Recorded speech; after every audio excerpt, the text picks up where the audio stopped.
I'm on page 242. You can see the rabies vaccine comes from 20 rabbits. Did anybody ever have an encounter with rabies?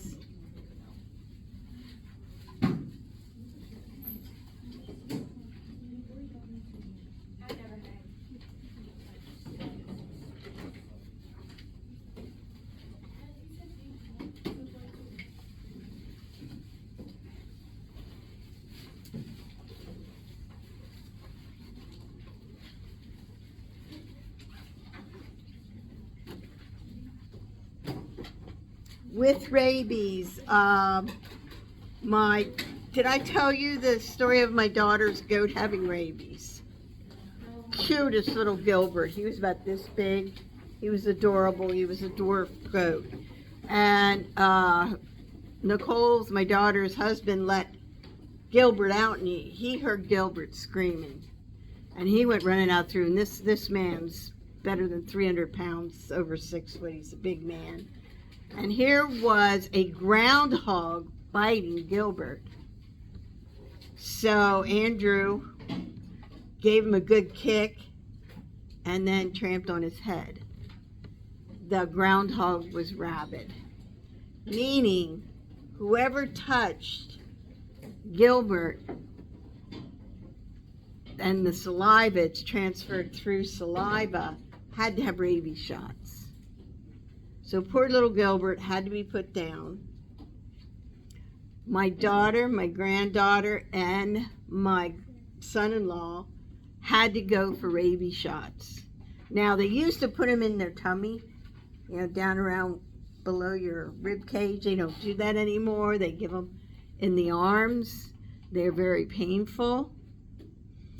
And they were fine. There's no reaction. However, the weirdest thing is my son and his wife were taking care of some fawns in a it's like an animal refuge, and evidently something bit the fawns and they became rabid.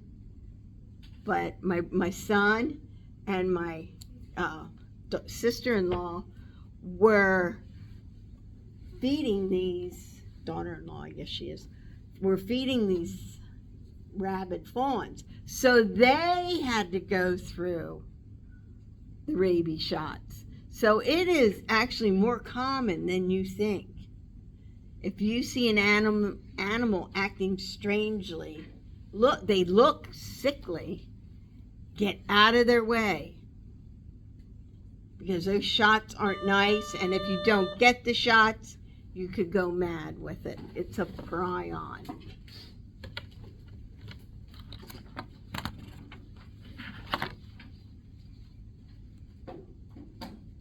Here's Louis Pasteur.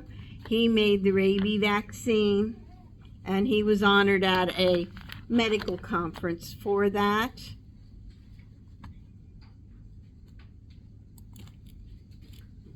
My book just closed. Can't tell you what page. I lost it. Oh, here it is. There's different types of bacteria. You'll see them listed below. We talked about it's bacteria.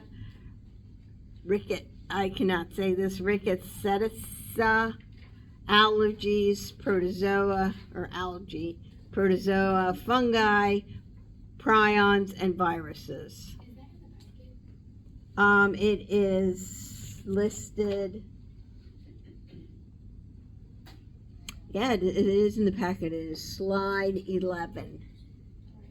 Slide 11.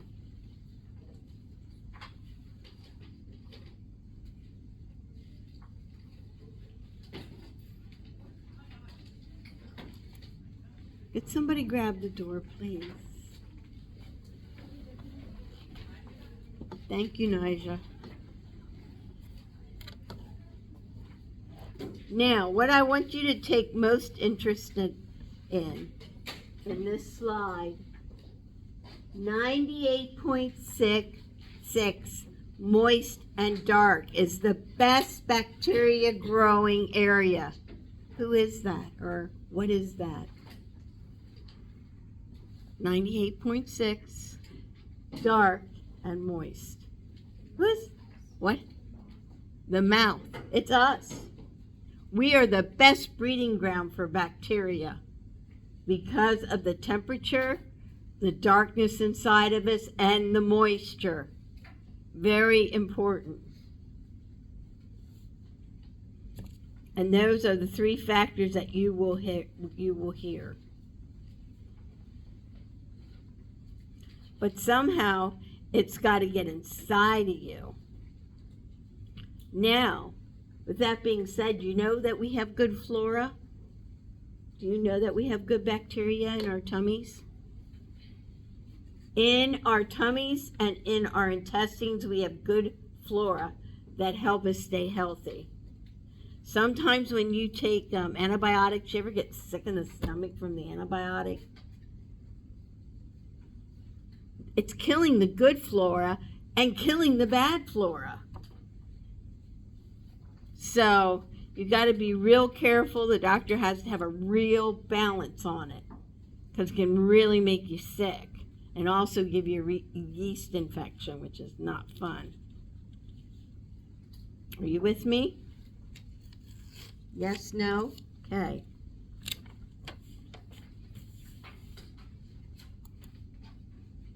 When I get to the diseases, I stop. These are the different shapes, and I'm going to jump to the shapes. There we go. The shapes are on 243. These are the normal shapes of all the bacteria that we talk about. We have the round, and they can be singles, they can be pairs, they can be chains, and they can be clusters, depending on what bacteria it is.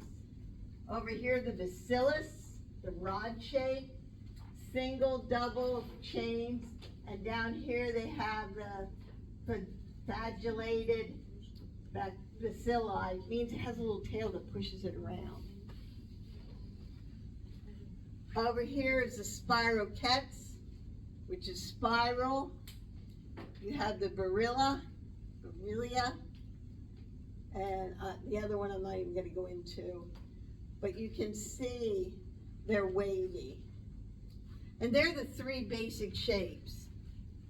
And it branches off into many of the different bacteria that you all looked at. When I was going through my phone looking at all the bacterias, you hit pretty many of them. You may not have realized it, but you hit pretty many of them. I saw rod, I saw the spirilla, or the spirochete, I guess I'll call it, coccus. We saw a lot of those. I forget who had a really good shot of those, but they were very good, and you'll get credit for them.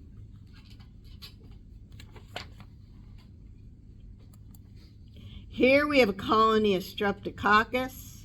What is that? Strep throat.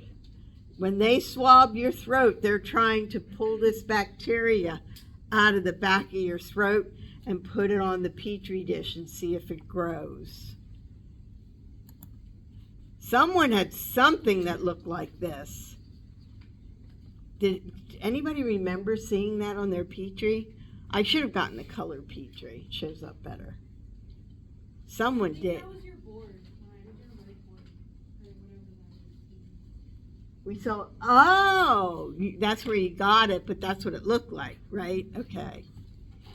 Colonies. When they're colonies means there's many, just like a little village.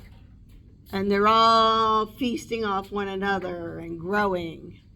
And the medium that they put in there encourages them to grow. If you did, they would grow without it, but nothing like if they have food to grow. Gram positive and gram negative. Bacteria are not consistently stained or classified as gram value. When you're positive for strep, do you have strep? If your test is positive, is that good or bad? Bad. You have it. If it's negative, good or bad?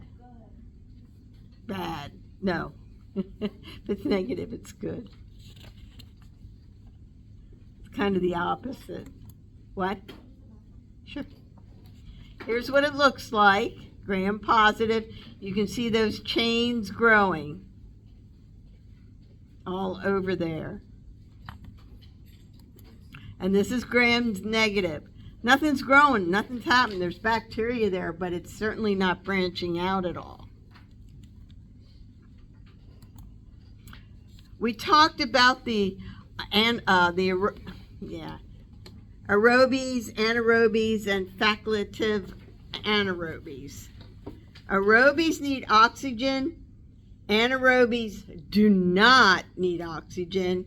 And the facultative anaerobes grows on both. So if you want to get any of that, get the first two, because the third one is really hard to kill. It's like staph infection, that really bad infection that people get, and it's very hard to get rid of. Actually, I have a friend in the hospital right now with a staph infection, and he is very, very sick. Capsules. I talked about this yesterday. What's it called when it's encapsulated? It's like in a little thing. Mm-hmm. What kind of bacteria is that if it's in a shell? Good afternoon, 11 CTC staff and students. Please listen for the following announcement.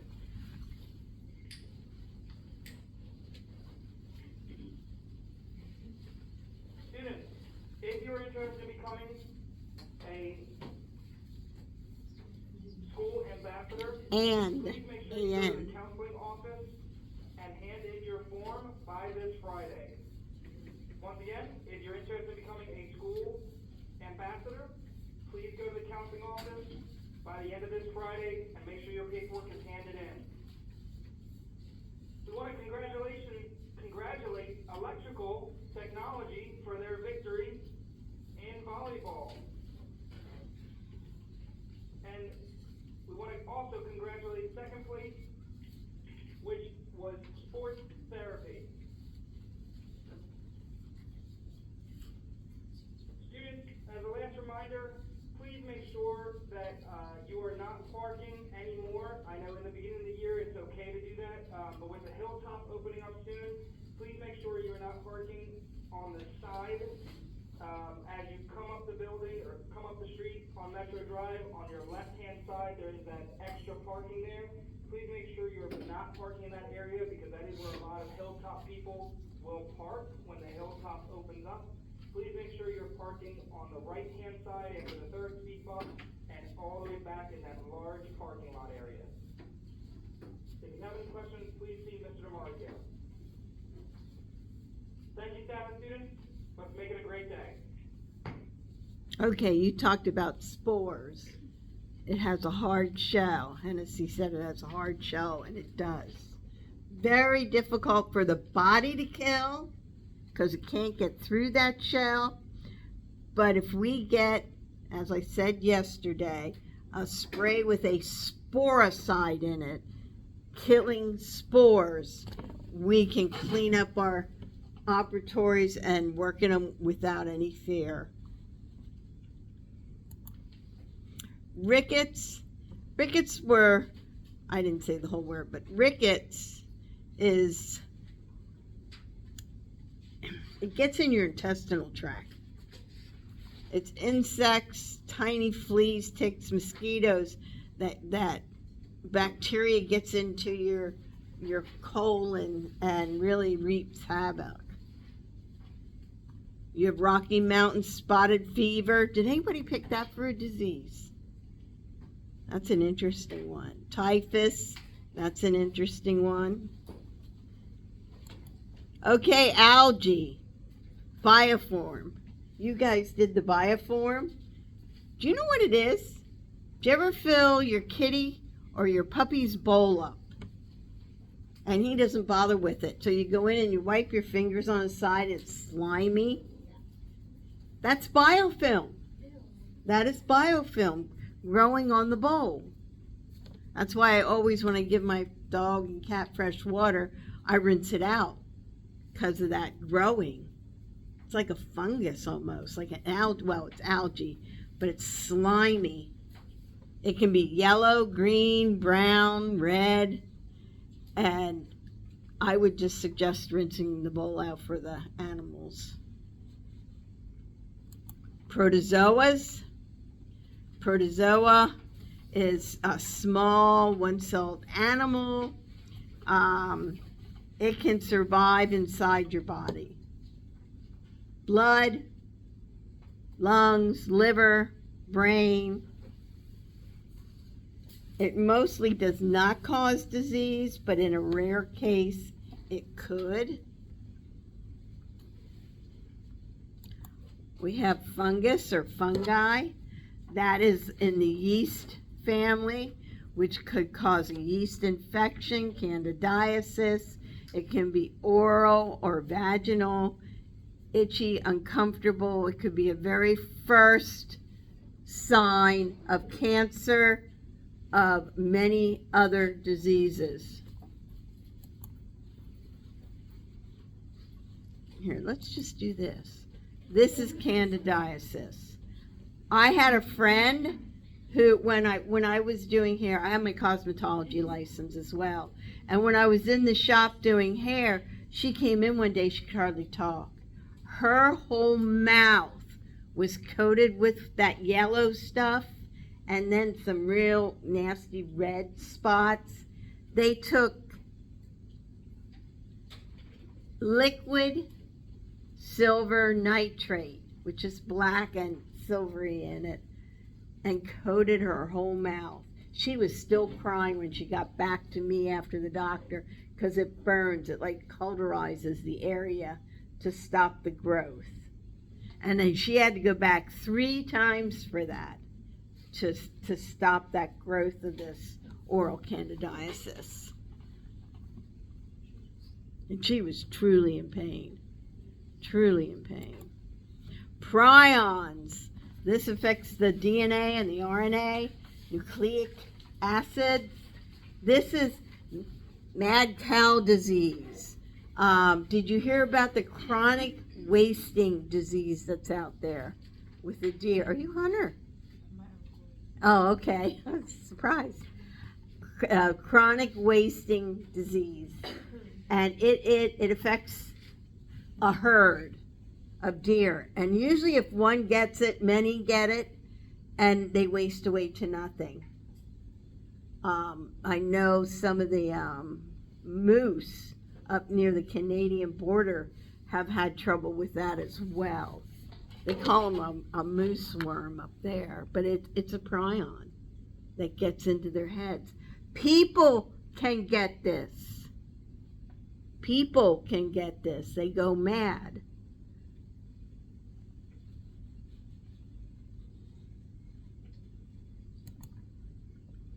Here's your prion, what I just said, mad cow disease and whatever Jacob's disease, a rare form of dementia. Again, Alzheimer's, dementia, focuses on the brain. When I told you to do the disease thing, what organs does it affect? If you pick anything along these lines, it's the brain. It affects the brain. Future research on prions showing in Alzheimer's, Parkinson's, amyotrophic lateral sclerosis. Does anybody know what Parkinson's is?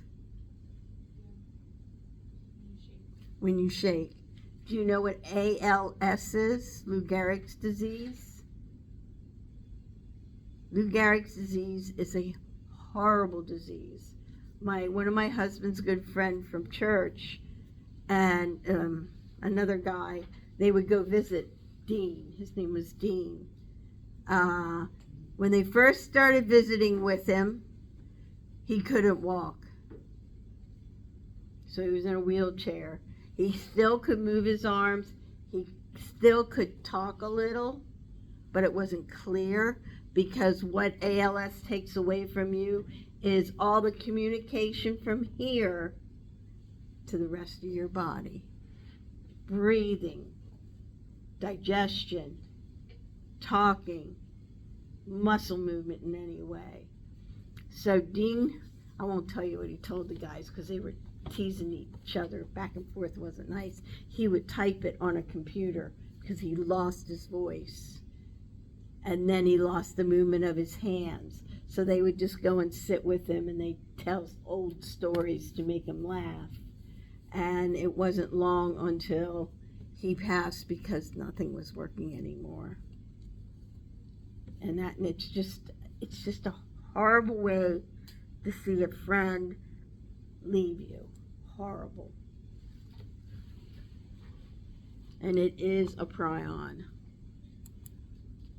You have viruses. Get this, viruses are the smallest, easiest to kill. Viruses are the smallest and easiest to kill. You go over and you spray or wipe the chemicals we have over there, we are killing the viruses. But since both of them are sporicides, we're cleaning the viruses, bacteria, and also the spores, because it is a sporicide. Virus specific. What would that be? Virus specific. What would that be? Specific to what?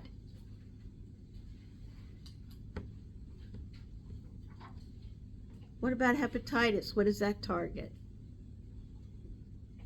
Do you know what hepatitis targets? Liver. Liver. One of the hygienists I worked with had a set of twins, babysat those boys, grew up, and Patrick got liver, got hepatitis, but not treated at the time, and he died at 28. His brother also, it was something in the genetics, also passed away from the same thing. So out of the 3 boys she had, she only had 1 left. It's really sad, really sad. So, virus specific is what from what I said? Talk to me, people. I don't want to do all the talking. I want to be done. All right. Of course, I pick the person that's not here. Always. Hi, Anna. It's like liver, the liver. Mm-hmm. What about prions? What's their specific spot? Prion? Yeah, prions. I talked about prions. Mad cow disease.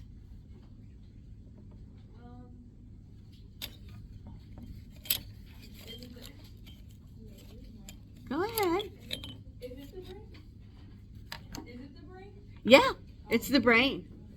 It is. It travels through the blood, and once it hits the brain, that is their feeding area. And it really takes away from people.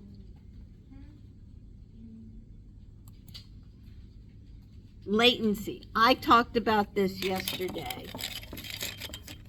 Let's see if somebody can. JL, latency. What is latency? What are you if you're late? Let's break it down. What's late? You're not on time. Okay. Latency.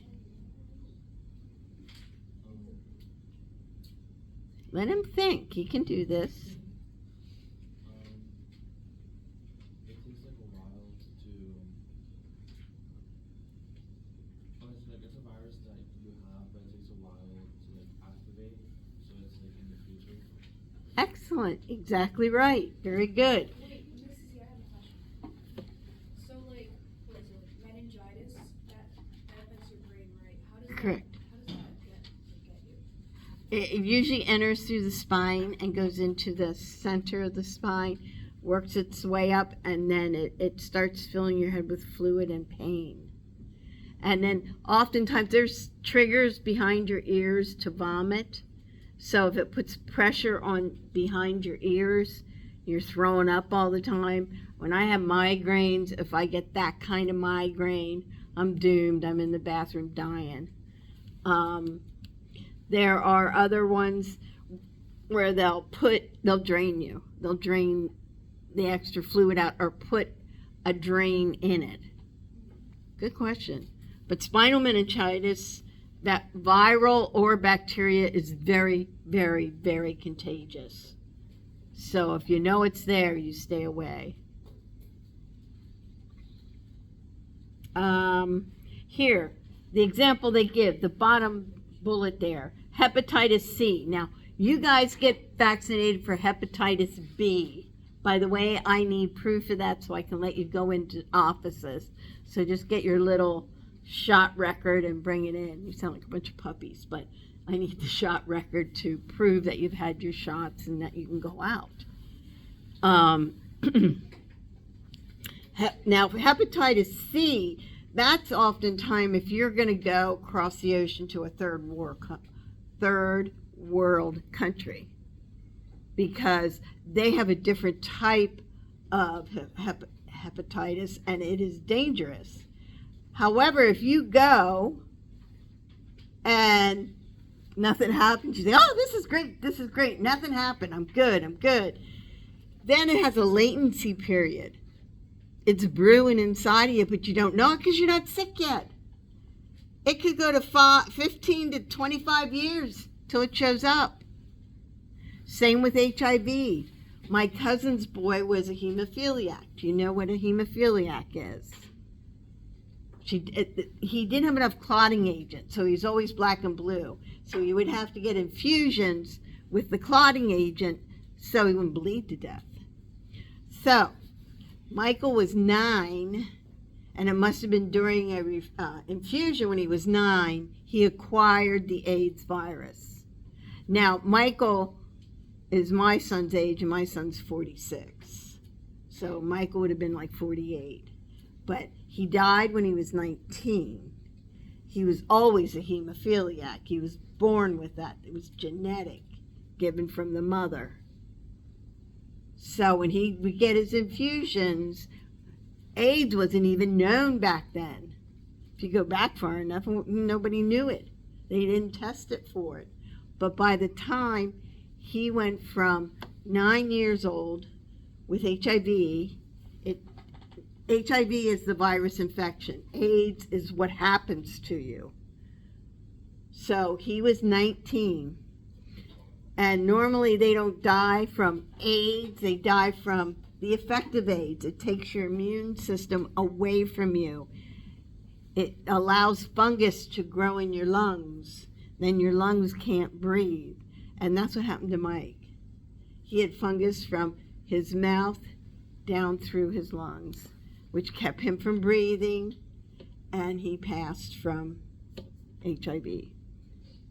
You know, he wasn't a bad guy, he wasn't a drug user, nothing like that. He's one of the innocent victims that's out there. Okay, enough stories. Treatment of viral disease. Some antibiotics work with viruses and some do not. I was sick. No, Teddy had some kind of virus. Oh, I can't think of the name of it. He was really sick. So they gave him the antibiotics, but they said, Mrs. Ted, they called me, you should take it too so you don't get it. Oh my God. I took one of those pills before I went to bed, and I was all night throwing up, diarrhea, passing out. I said, there is no way, and you know where, that I'm taking another one of them. I'll just get sick. Needless to say, I didn't get sick. But it was horrible for 24 hours. And my husband, he didn't even mind it. You know, it didn't bug him.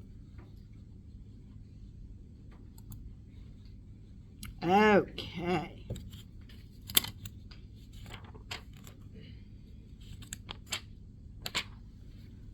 What is direct contact? What do you think is direct contact to transmit viral diseases? Direct contact.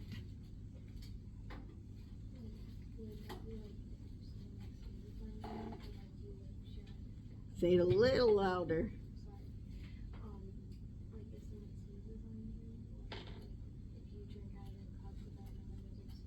Mhm. Someone sneezes on you. We were out for breakfast on Sunday, I believe we were there. And there was a really lovely family next to us. They had 4 kids, one on the way. And the little guy that was next to my best friend Jane was hacking up a lung. Oh my God. He just, and Jane's going like this, getting closer to her husband. Because he wasn't covering his mouth. He was just hacking all over everything. And now, direct, right at you. Boom. Insects. How many have gotten bitten Lyme disease or anything along those lines? I guess because I'm old, they like me. I'm bug bait, by the way. I got bit on my ankle. I got a lump on my leg. It was this big. And they thought it was Lyme disease. So the first thing they do is take a magic marker and draw around it to see if it gets bigger or smaller by the next day. They started me on like super antibiotics and watched it to make sure it wasn't Lyme disease. Well, I was fortunate enough it wasn't Lyme disease, but I finished the antibiotics. Again, you can get the virus through blood transfusions. Oh, contaminated food and water. That's in the third world countries, mostly. But do you ever see those reports coming back saying recall on dog food and you got to look at this lot number, yada, yada, yada? That's because of food contamination. Inhaling droplets and coughing, where you talked about it. But in here, we wear a mask so we don't inhale those droplets. So we don't, we don't want to get sick.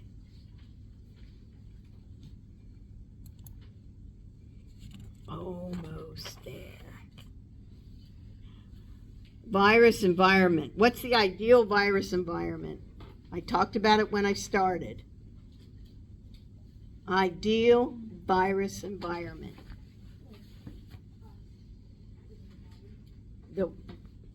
Say it louder. Your mouth and your body, but why is it the mouth and the body? The Heat?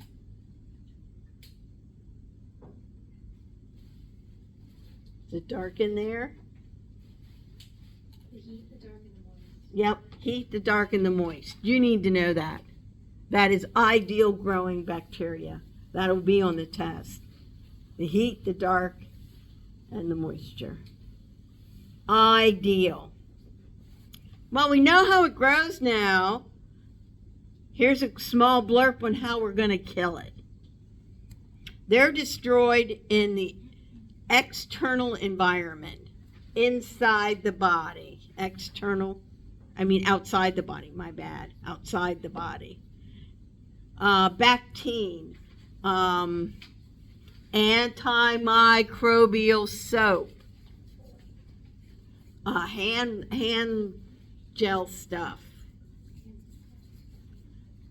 The chemicals such as chlorine, bleach, iodine, phenol, formaldehyde are easily effective to destroy viruses on surfaces and objects. What would bleach do to a counter? Doesn't it kill germs? It kills germ, but what else would it do? It also stains. And it also stains it. It pulls up the color. So you got to be really careful with that. The second thing is iodine. You guys probably don't even know what iodine is. Every time I cut myself, my dad would get this little red bottle out and you pull it out and it's glass one, and he put it on and it burned. Oh my God, it hurt so bad. I say, stop, I'll just, I'll be okay.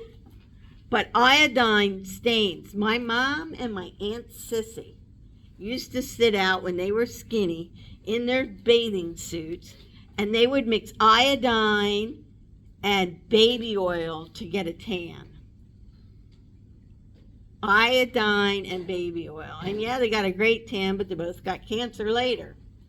Think about it. Formaldehyde. What do they do with formaldehyde? Oh, I miss phenol. Let's go to formaldehyde. Formaldehyde. What do they do with formaldehyde? Come on, guys. What do they do with what? Formaldehyde. Formaldehyde. Think about biology class. Think about biology class. Formaldehyde.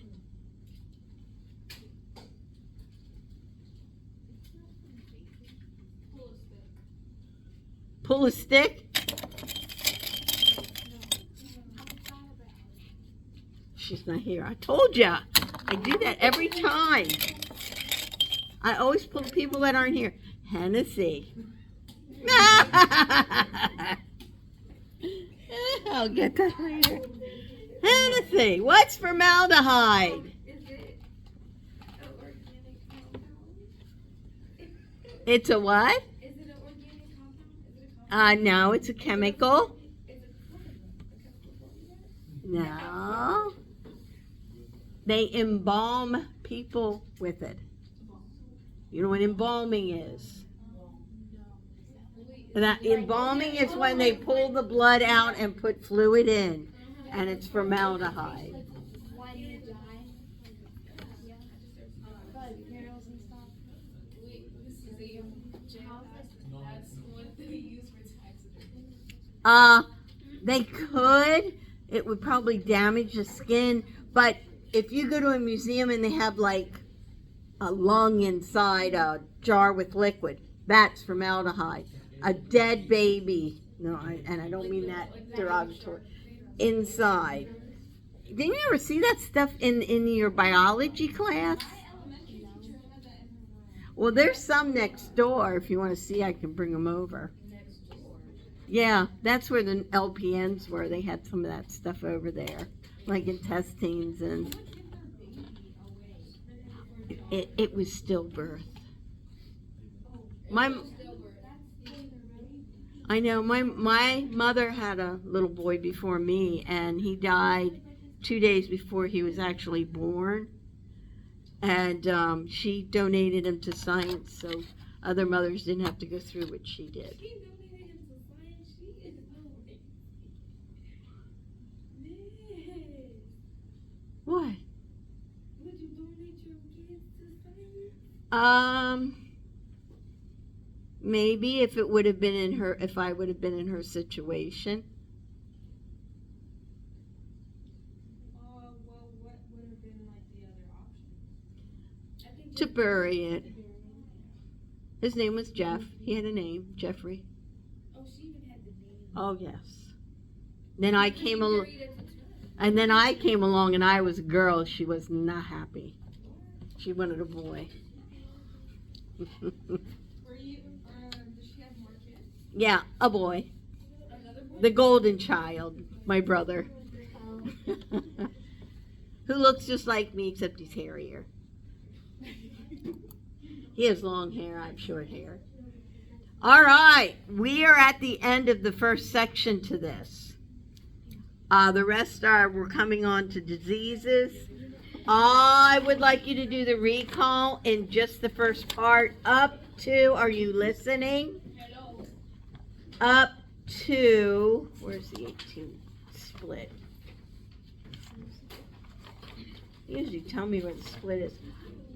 Up to 16. That the last